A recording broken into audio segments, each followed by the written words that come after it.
Come on, Nonna would absolutely be proud. Extraordinary. I just fell in love. Let's get married.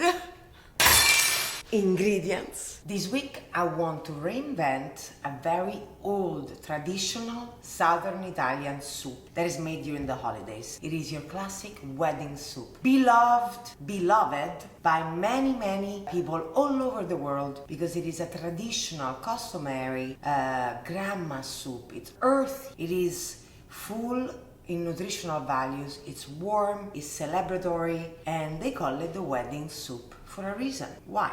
In Neapolitan dialect, la zuppa maritata. Why is it maritata? Wedded, the wedded soup. Because you're marrying a whole lot of ingredients all together, which include greens, herbs, some spices sometimes, different cuts of meats. It is usually done with sausage and different parts of the pig. However, we need to make it pasta queen friendly for all and especially gorgeous for kids. So it needs to be appetizing, simple in my opinion, and it is to have something about it in terms of the meat cuts in it that will invite all people of all ages, including my 4 kids, to try it. This is my challenge for this week. So I've recreated a little meat, let's say, mix, which we're going to prepare in the shape of a tiny meatball. So it really is a pasta queen wedding soup, but in the meatballs we're going to add a little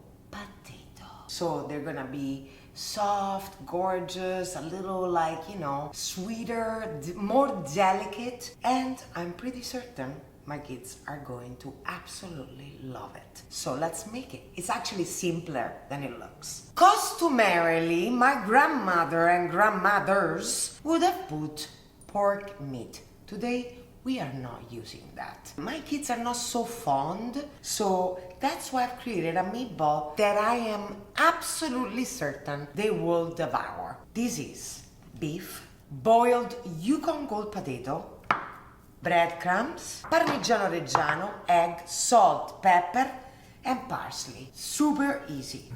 Ground beef, breadcrumbs, 1 egg,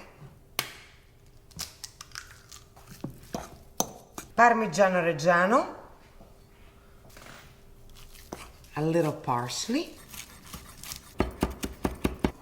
potato, salt, pepper.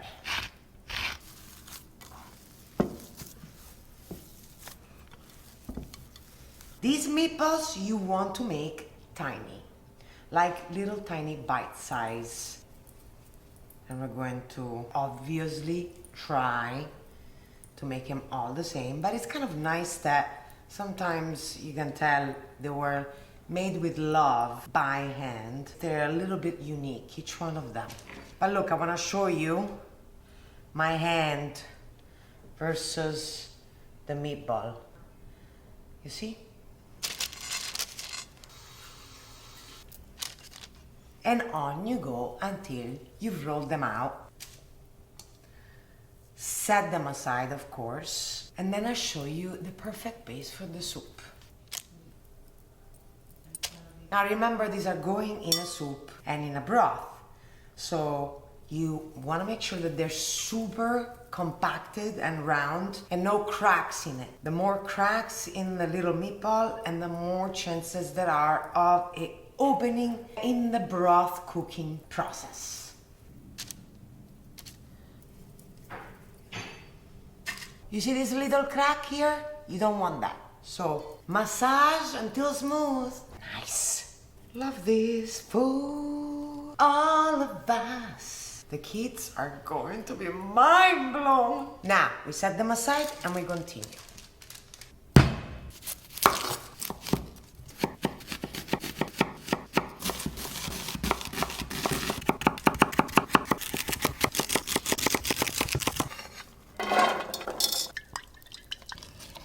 Bay leaf, pinch of salt.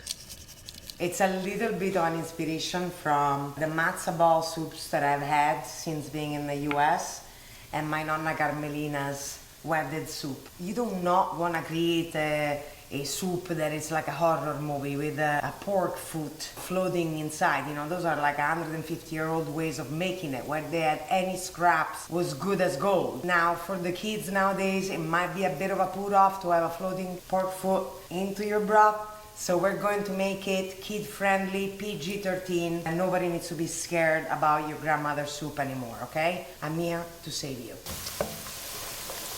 Commercial break. This is a just gorgeous tip. We are sizzling the onions with the carrots and the celery on a very low to medium flame until they almost melt. I'm doing this ahead of time with the salt so that it extracts all the juices, and then I proceed to cook the rest of the ingredients. It is very important, and I repeat, very, very important, you must not brown or burn the onions. So be on this on a low to medium flame and let them melt almost into this gorgeous foundation that's going to serve as the base for all of the incredible flavor that this soup will evolve into. Another gorgeous tip is, if you're seeing that they're not quite melting and you're afraid they'll burn, add a splash of hot water at this point, but just a splash so that it reduces a little bit the temperature while it still cooks and melts at the same time. Tomato paste going. Cabbage. Who doesn't love this gorgeous little thing? I absolutely love cabbage. We're gonna do it in nice strips. Now, this is obviously really a personal family recipe, okay? We are going to use broccoli rabe because it's one of my favorite, absolutely one of my favorite. Using the flowers of the broccoli rabe and the leaves. Okay, at this point, you want to add a tiny splash of water.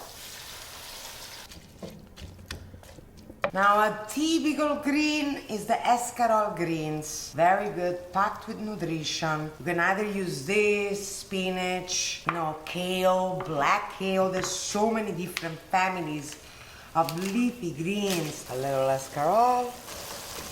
Bay leaf is done. What I'm doing here is a 2 or 3 steps of deglazing with water so that it adds that extra layer of flavor. And not only, as soon as the water content will go down, I'm going to seal the meatballs in these juices before I deglaze again.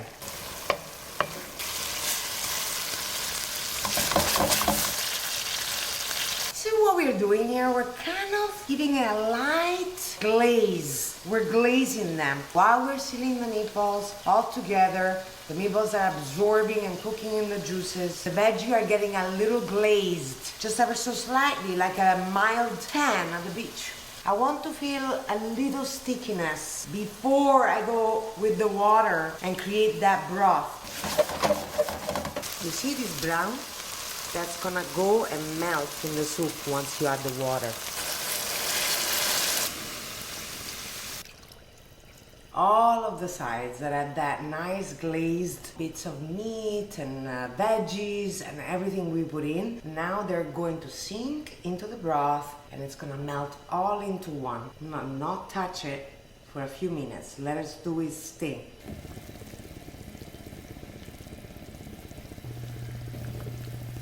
Now we add the salt on a simmer, low to medium flame, 20 to 30 minutes.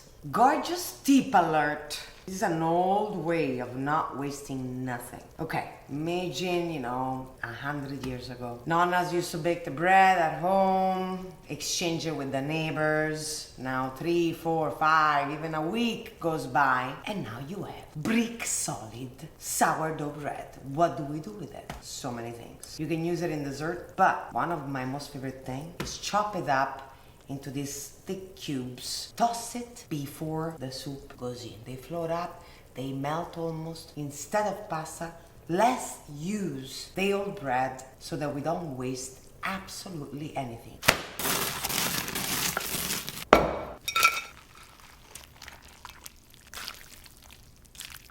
A sprinkle of Parmigiano, of course. Just gorgeissimo! Nonna would be proud! Now, this is truly a wedded soup. a marriage of all ingredients, a symphony of flavors, something magical just happened. I can assure you, you serve this, just like this, to your party table, not even a party. Friends, family, everybody's gonna fall in love, they're gonna feel warm and fuzzy inside, they're going to thank you forever. This is the ultimate, most nourishing, Nonna style, holiday style, wedded soup. See you next week.